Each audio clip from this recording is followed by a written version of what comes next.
Hello everyone. तर मी आज तुम्हाला दाखवणार की नॉनस्टिकी भेंडीची भाजी कशी बनवायची ते. तर याच्यासाठी मी घेतला आहे कांदा, हळद, तिखट, कोरिएंडर पावडर आणि लसूण. तर मी एका पॅनमध्ये तेल घेतलेलं आहे, त्यात मी टाकले जिरं, लसूण, कांदा. आता मी टाकणार हळद, लाल मिरची पावडर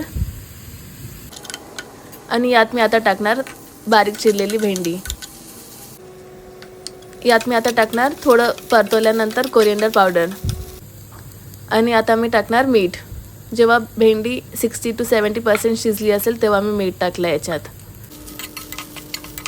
तर हे बघा एकदमच नॉनस्टिकी झालेली आहे. याच्यात तसे तार पण नाही बनलेले आहेत जसं भेंडीला बनतात ते, आणि हे बिलकुल पण चिटकलेली नाही आहे. यात मी आता टाकणार शेंगदाण्याचं कूट. तर तुम्हाला माझी भाजी कशी वाटली ते मला नक्की सांगा. थँक्यू. बाय.